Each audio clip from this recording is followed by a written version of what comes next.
Hi, I'm Nick. And I'm Mel. I grew up playing outside. And I grew up doing something meaningful, watching movies and TV. I never had cable, and we finally bought a VCR about the same time DVD players hit the market. Throughout our marriage, Mel has sadly missed many of my pop culture references and movie quotes. So it's time to catch up on all the films I missed. Good evening, Melissa. Good evening, Nick.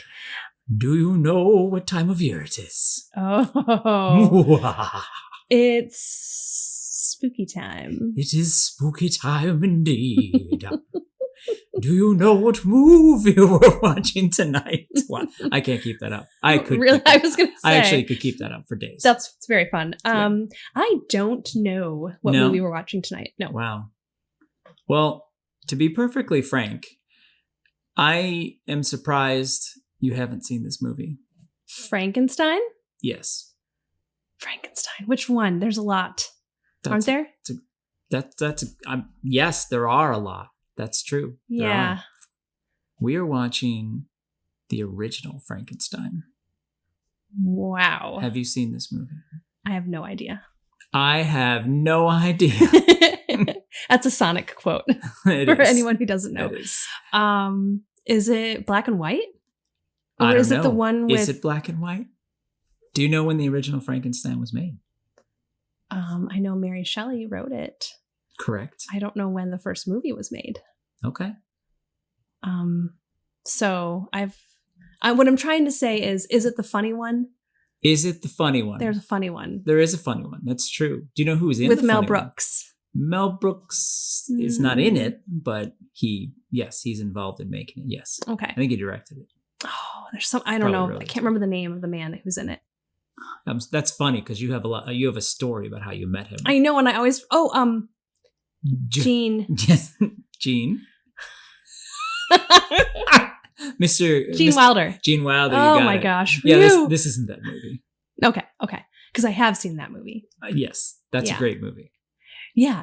No, I haven't seen this movie. I know the kids are watching it, so my mind is also thinking, how scary is this movie? Because we're going to watch it with the kids. We are. First off, very proud of myself that I didn't say putting on the Ritz in the Frankenstein voice, because it's really hard to resist the urge, because from the movie you were just referencing, there's a bit with putting on the Ritz. Oh, okay. Anyway. Okay, so let's go watch the movie. No, whoa. You just think you could just breeze by? You think you get off scot-free like that? Like, what? Come on now. Okay, what do you know about the movie?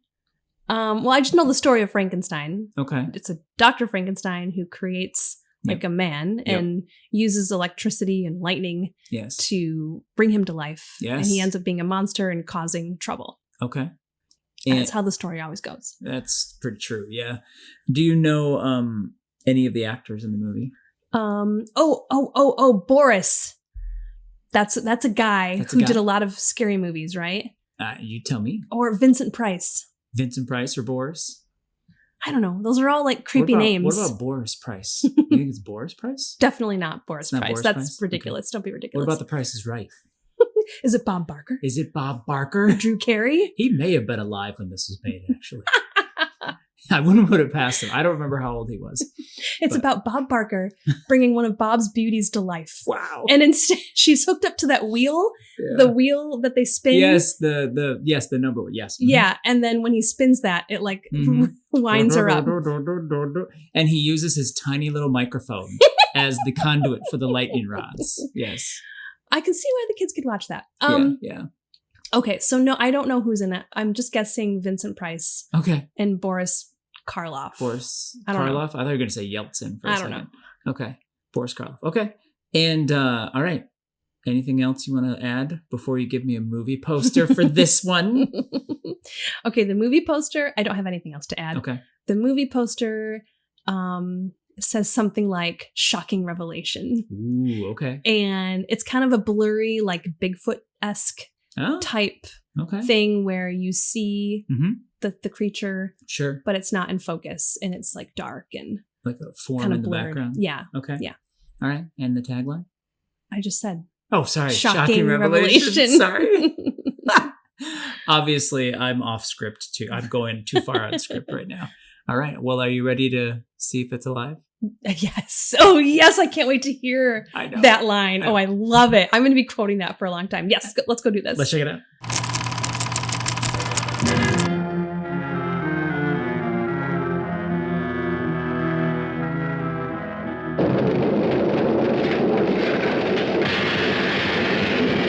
It's alive! It's alive! It's alive!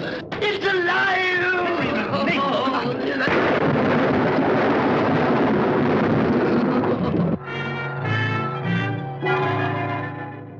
When this dead hand moves, the monster created by a man they called mad is turned loose to strike terror into the hearts of men.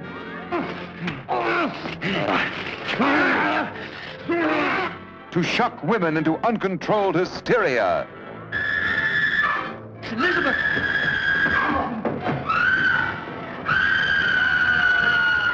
To prey upon the innocence of children. This is the story you've heard about, talked about. The spine-tingling, blood-chilling story that stuns your emotions. Frankenstein. Don't touch that!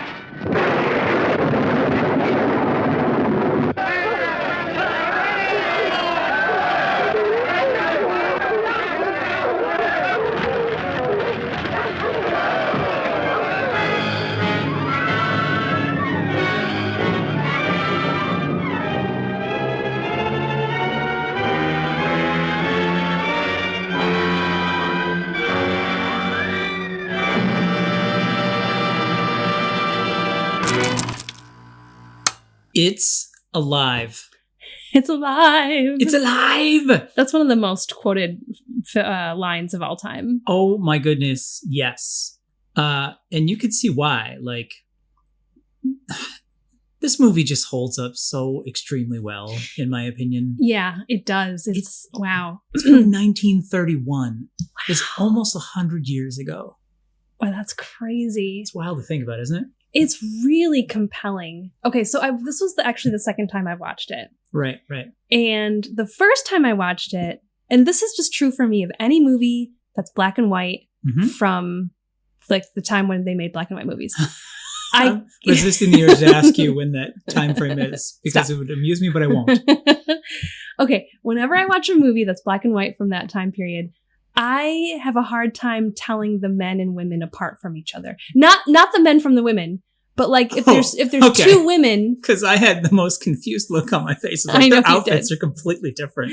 If there's two women, yes, same age, I don't even they dress so similarly. Yes. Like it's hard for me to tell them apart, and I'm always like, wait, is that the daughter or the sister or whatever?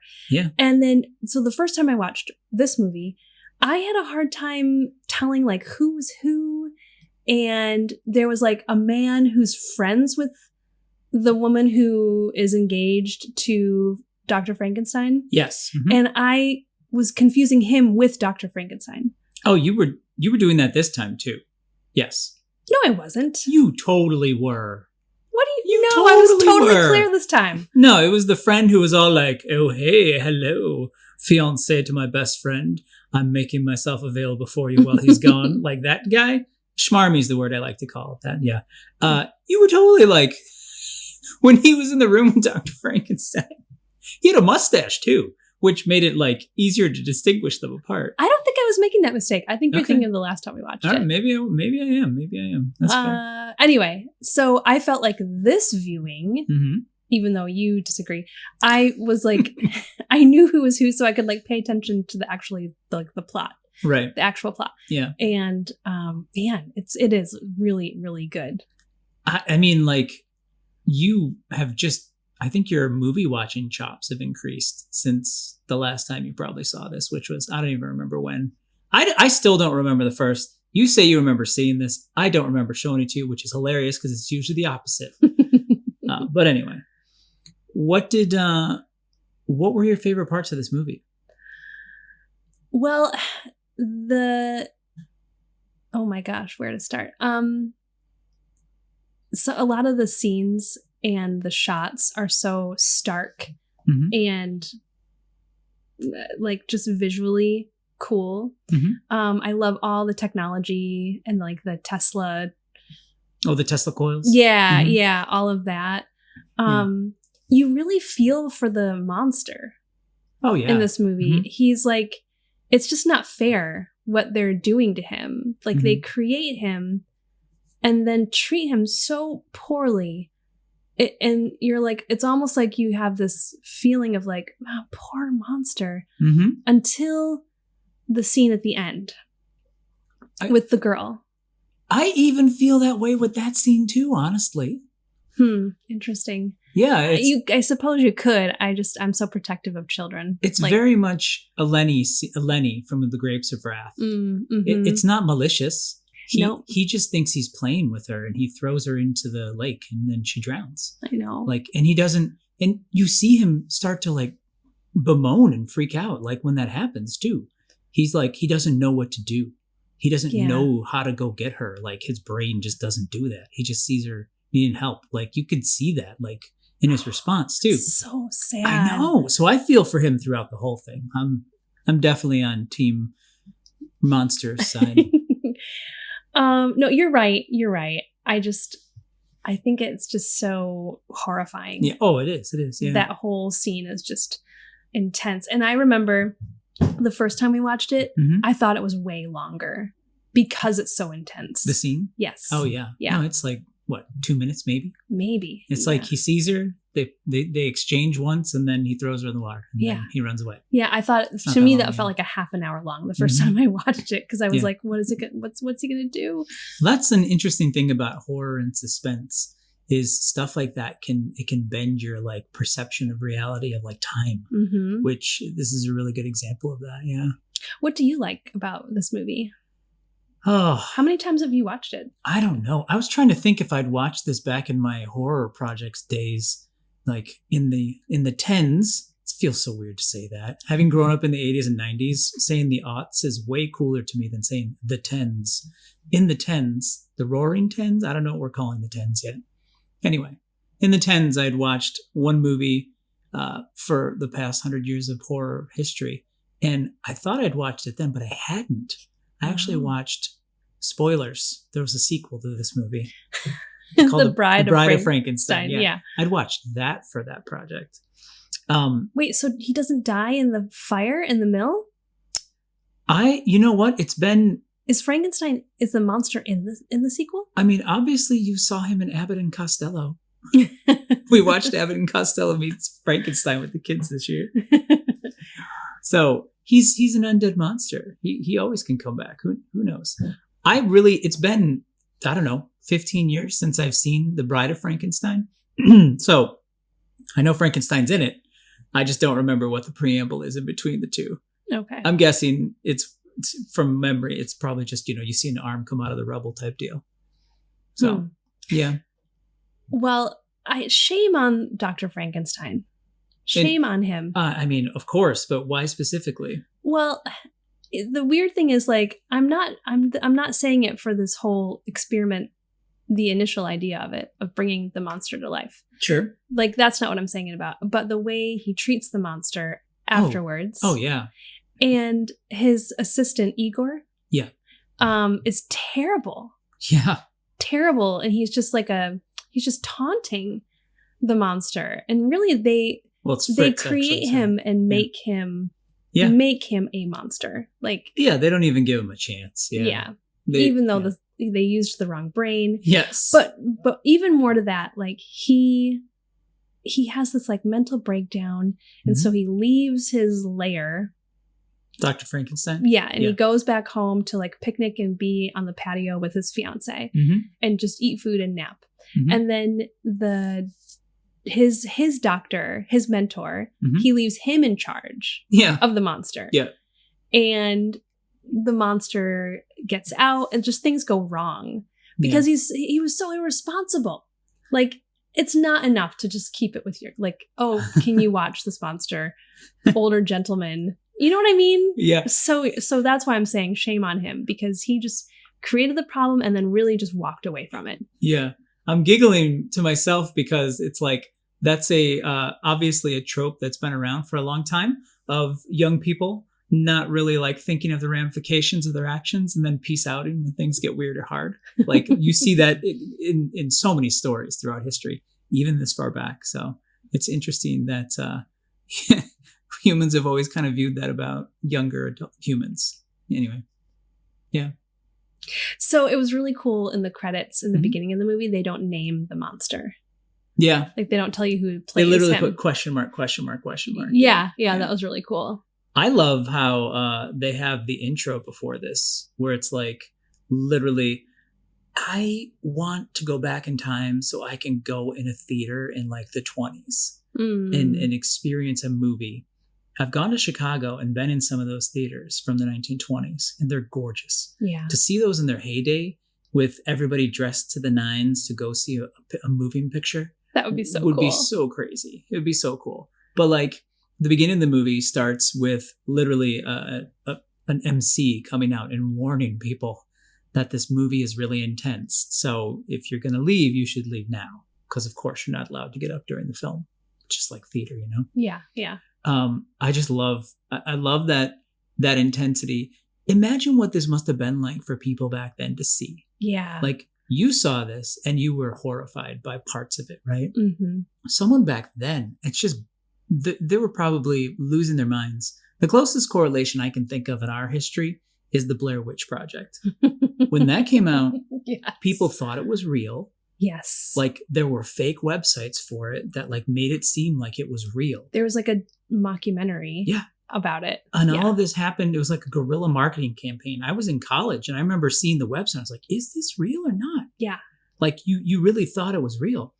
And I was really creeped out when I left that movie. I remember like going through the park. I went at night too. So like going outside, it was creepy. It was hard to go camping for years after that movie. And I'm still horrified by it. Yeah. Like whenever you see random sticks together in a bunch or something. And I think of Robert, that last scene where he's just facing the wall in the basement. Oh my gosh, that just makes my stomach do flips. So for this movie, for Frankenstein, I forgot about the intro, but yes, I love that. And now that we've seen it, we've since watched like all these other Halloween things. Yeah. It gets referenced so much. Yes. Like does. We even watched, it's the new Mickey Mouse cartoon. And it was like their Halloween special. Yeah. And they introduce it just like in the movie. Like it's referenced so often. It's amazing. I was so happy you got to see that so you could notice the reference. Yeah. Like me too. Yeah. It just made it that much cooler. I mean, quintessentially, like when you think about it, filmmakers are nerds. And like a lot of times they grow up as kids and that's why they want to be in the picture business. You know, they see things that made an impression on them. So then they'll do like the homages like that. And I just love it. It's so fun. It's like Comic-Con, but just movies. It's delightful. And yeah, this movie has so many of the quintessential things, which makes a lot of sense because the book. Yeah. The book is like, it basically started the horror genre, which is wild. Yeah, that's awesome. Mary Shelley. Yeah, she was 19 when she wrote that. Yeah, just like on a retreat, and they had a contest, if I recall correctly. Yeah. They were just like, oh, let's all come up with a scary story. And they wrote it, and she just cranked out Frankenstein.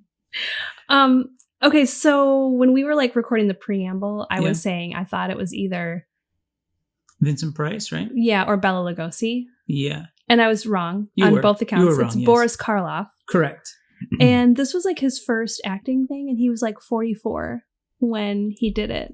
Isn't that wild? Yeah. And he was like, they spotted him on the lot and thought he'd be good for it. And he was kind of bummed that they thought that because he thought he looked really good that day. And they like were like, oh, he'd be a good monster. And he was like wearing his best suit and like felt like he was really looking good. And then he was picked out for a monster role. He has a very distinctive look, though. He does, yeah. His outfit and like his makeup and stuff. This is really okay. So I did some like research. Please. And the makeup design is by Jack P. Pierce, and it's all him. Like that's not how Frankenstein the monster looked in Mary Shelley's book. Oh no, yeah. So all of the design is like by Pierce. Yeah. And it's under copyright through the year 2026. How? But a million, like there's a million references out there too. So I don't understand what that means. What kind of protection are they really getting? Well, they probably you can use it, you just got to pay. Interesting. So it's kind of like, this gets into the whole Disney thing, right? Like, internetarchive.org, if you haven't looked at it, is amazing. It has all these old films that are just being documented and saved. You can watch a lot of classic films there and TV there. But the way copyright works is it's like not that long of an increment where it becomes public domain unless you do things to keep it active. And this one, that's crazy that they've kept it active. They just keep poking it. It's probably Universal that holds the patent, I would imagine. It is, yeah. Yeah. So they just keep, that's why you see a Frankenstein movie. Everyone's ever wonder why they keep making a Spider-Man movie or why they keep making a Fantastic Four movie, even though they weren't doing good at all? I do wonder why they keep making Fantastic Four movies. It's because... in particular. Short digression. One of the worst movies ever made was the original Fantastic Four, which was never released. They just didn't want to lose the copyright for it to make films on it. And so they just made a whole movie. It was horrible. And they even had like suits and stuff and like costumes for the thing and everything. And then they just never released it so they could keep the copyright to do it. That's crazy. Yeah. So it's crazy to me that they've been able to keep it. I wonder if they're hitting finally the end of it, if 2026 is the final. You know what I mean? Yeah, I was wondering that too. And I was wondering what that meant for like afterwards. Well, that's why Steamboat Willie, you can use Steamboat Willie now legally. Yeah. But the other Mickeys, you can't. Like they keep changing them a little. And right. Yeah, it's wild. Don't fall down the rabbit hole of copyright law. It's insane. I won't. There's no danger of me doing that. It's as dangerous as Frankenstein's monster. So speaking of the monster, when they were like getting ready to film the scene in the end where he attacks the woman, the fiance. Well, now they're married at that point. No, I don't think no, it was before. It was before the wedding? On their wedding day, yeah. Oh, yeah, okay. And he gets into the room. Mae Clark is the woman who plays Elizabeth, and she was really just concerned that when she saw him in full makeup, like coming at her, that she was going to be like really frightened. And they talked about it beforehand. Wow. And so Boris Karloff was like, okay, I'm going to just like out of camera, I'm going to just move my pinky. And then so you'll see me, but you'll know that's actually me, your friend Boris, waving to you like off camera. Wow. I know. That really encapsulates like how things were back then and just the media that was available for people to consume. You know what I mean? Yeah. I really think that does. We're so desensitized to things now. Yeah, we really are. Yeah. And our children even more so. Mm-hmm. Yeah. Like, I think we're still sensitive to things that they're not. Yeah. And we think, oh, that's going to scare them. And it doesn't at all. Whatever. Large March, Pee-wee's Big Adventure. I know. Yeah. It still blows my mind. Yeah, it does. Wow, that's really cool. Boris Karloff, he went on to make a lot of great movies. Oh, really? I look forward to showing you more. Oh. I'm fairly certain one year when we were at San Diego Comic-Con too, we saw his daughter. She was at a booth. And she was just there, you know, and she would talk about her dad. And yeah, I remember talking to her for a bit. Does he go on to like have speaking roles in other movies? Because he doesn't do a lot of speaking in this one. Excuse me. He goes, in this one. He's so good at emoting in this one. Yeah. Like showing confusion and anger. And yeah, he's just really good. He absolutely has speaking roles and his voice is amazing. Oh, really? Yes. He has a really great voice. Oh, now I can't have wait to show you one of his films because his voice is great. You know, when I was like, good evening, like that's him. That's his voice that I'm doing an impersonation of. He has like a very, it's a very chilling voice when he wants it to be. But smooth. Yes, it's very smooth. Yeah. Colin Clive, which I don't know. He played Henry Frankenstein, Dr. Frankenstein. Okay. I don't know if that's they changed his name to Henry because they thought Victor was like too stern for American audiences. They have Hank. Hey, Hank. But Henry's so like, friendly. Yeah. I was not paying attention to his name in the movie, at all. He did really good too. Yeah. Like he totally captured the like crazy-eyed, just madman intent on his work. Yes. Forget about his beautiful fiance. Exactly. He's got everything he could ever want. Money, riches, he's the Duke or something, like the son of the Duke. And, right. Yeah. So it's pretty, or Baron. It's pretty crazy. Was there anything that shocked you about the movie besides the scene with the little girl? When the dad is carrying his daughter's body into the town, and that's shocking. Yeah. Mm-hmm. And awful and sorrowful and horrifying and angry and I can't get that image out of my head, actually. Like, just it's very haunting. Yeah, it is. It is. And of course, when they are like mobbing together to go after him, together. Sorry, it makes it sound like a flash mob or something. Do and then everyone strikes a pose. Exactly. Let's get him. Yes. No, it reminds me actually of Beauty and the Beast. When 100%, they're like revving themselves up, yes. ramping themselves up to go, and people just grab whatever implement they have. Yeah. And it's very, I don't know, it's also like reminiscent of like a different time when the village pulls together and everyone just drops what they're doing to help one person, because that's what you do. Yeah. It's like the fire brigade. If there's a fire in the town, everybody's got to grab a pail. Yeah. Yeah. I was completely singing the Gaston mob scene song the day after this movie, and in my head making lyrics for Frankenstein. It's time to take some action, boys. Exactly. Yeah, totally. Yeah. So what about you? Things that stood out to you, or what was your original question? Oh, haunting. Was there anything memorable? That like surprised you or haunted you? I think like the I mean, I've seen a lot of these movies so much. For me, I like to like look for the little details in the shots, like if you're paying attention, you notice a lot of the shots are on sound sets, like they're inside on stages. Yeah. So I like looking for things like that, like seeing kind of like what's going on with that. But like in the graveyard, that's totally in the beginning of the movie when it's like storming and they're digging up the body. Yeah. That's totally shot on a soundstage. Yeah, exactly. What other details did you see that you liked? You were talking about sound stages and the cast, like the help, the hired help. That was funny watching those ladies interact in the background. Like there's one scene where like the Baron, he tells them, oh, don't give the good wine to those people. Give them just the cheaper stuff. Yeah, they won't appreciate it. And he gave them the cheaper stuff. And if you look really closely, there's like a row of like 6 or 7 women, and there was like an older one. She looked like a nursemaid or something. She totally downed the entire glass. Like the other ones took gentle sips, and she just like chugged it. I thought that was pretty funny. Yeah, I did notice that, and it's awesome. Yeah. The rooms too. It was so confusing to me when they were in the student lecture hall. Like there were men and women in there, which was a bit surprising given the time in which it was supposed to take place. Right. When you say student lecture hall, they were watching.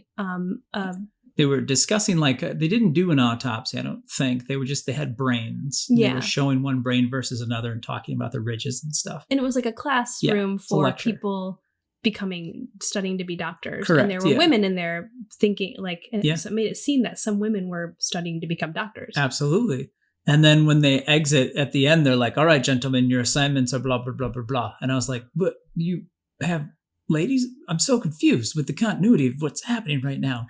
They're not supposed to be there. And then you don't even acknowledge they're there, which I guess makes sense in a weird kind of way. But I thought that was kind of strange and funny. Feels like a continuity error to me. Maybe. Like they'd done different shots and then the lions didn't line up correctly would be my guess. But I don't know for certain. What else did you like? I liked it wasn't Igor. Everybody always thinks of him as Igor. It was actually Fritz was his name. Oh, okay. Fritz, I felt bad for Fritz too. How did he get it wrapped up in this situation? Like, what's going on? Why does he have to do all the dirty work?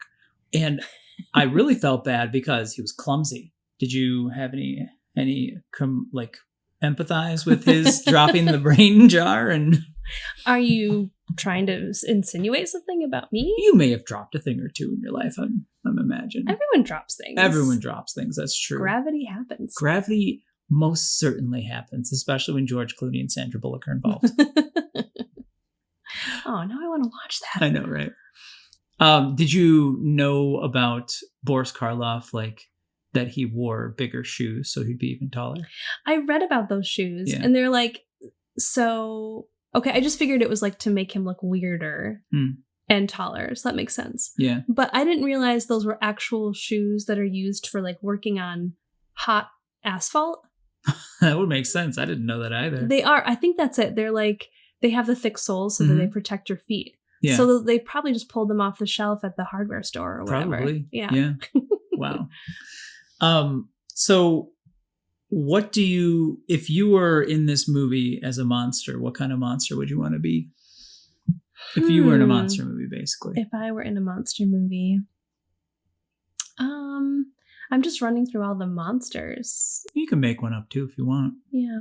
I mean, my first thought was like being like something in the water. Okay. Like a sea monster. Creature from the Black Lagoon. Yeah. Yeah. Something like that. Because that's terrifying to me. Just because there's darkness under the water? And then what is it? You can't see what's under there. Yeah. You don't know. You don't know. And it could go down in one spot and then come up like way far away or right next to you. And you would have no idea. And it could say, Marco. Paula! Yeah, I think I would maybe do something like that. I'm trying to think of what would be the scariest. I also find ghosts terrifying. Ghosts are terrifying. That's true. I would probably want to be. I really liked the remake of the Mummy movies, not the Tom Cruise one, the Brendan Fraser ones. The Mummy. Yeah. Wait, Tom Cruise did a Mummy movie? Yeah. What? Going back into the whole keeping copyrights alive, right? Like Marvel came out with the interconnected universe, then DC tried to do it. Then Universal was like, we have characters that are similar, that they tried to create a shared universe of monsters. Oh. So it's I don't remember what they called it, the monster universe, whatever it is. But I think that's a Disney show. It probably is. Tom Cruise is in the one for The Mummy. So, yeah. Oh, wow. No, I'm Brendan Fraser with The Mummy all the way. Yeah. Totally. So I'd probably pick Mummy. I'd probably do The Mummy. That'd I be also fun. love, like, I went straight from dinosaurs to ancient Egypt, like in my kid like fascination. Yeah. So ancient Egypt Mummy is great. Like it's got ghosts. It's like a blending of ghosts as well as monsters, as well as like history and And those freaky like scarab beetles. Mm-hmm, yeah, those are so cool. Yeah. What monster movie do you want to watch next? Classic one. There's like, I've never seen The Blob. Okay. Is that a monster movie? That's a monster movie, sure. Yeah. I don't know. It's not like the original like horror, like Universal horror monsters. What are they then? Like the Wolfman. Thing? Oh, Wolfman. Wolfman, Dracula, Frankenstein. I think Dracula would be.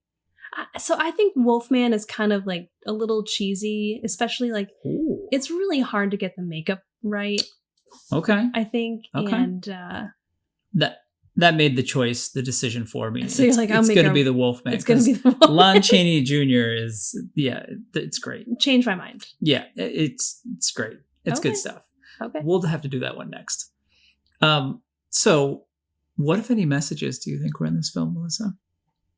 Well, I think there's like a serious message about how you treat others and what you do with the creation that's given to you. Taking responsibility, like nurturing, and the lack of nurturing, what that does, and also like if you treat someone like what you think they are, then you're kind of making them what you think they are, right? So like they thought he was a monster, they treated him like a monster, and then he behaved like a monster. Yeah. But I and this is kind of what a good movie does, is it makes you think about going back and if you could have changed something. Yeah. That's really good. Yeah. Like that's the sign of a clever, thought-provoking movie for me. Like I keep thinking if I could just go back and maybe they could have greeted him differently, gave him comfortable clothes, a comfortable bed. Like what could have changed the outcome? Yeah. Yeah. What about you? It's very similar to what you like. a monster isn't what you think it is.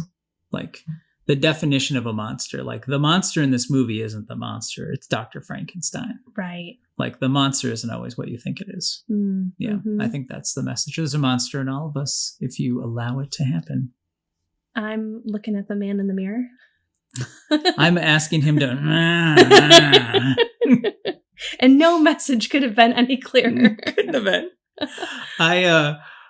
Every time I see one of these movies, though, it always makes me want to watch Monster Squad again. Monster Squad. Have you seen Monster Squad? Have I seen that? Does it have Michael J. Fox in it? No. Or does it? I don't know. I assumed you'd seen that answered. One. I dang it. Or did I? Oh, now I want to see Teenage Wolf, though. Teen Wolf? I want to see Teenage Wolf, too. Teen Wolf. Teenage Wolf. Oh, he's way more formal than Teen Wolf. Wow. All right. Well, let's go look for Teenage Wolf right now. Okay. That's a wrap. That's a wrap. Tell us what you think of this film in the comments, and don't forget to like and subscribe for more.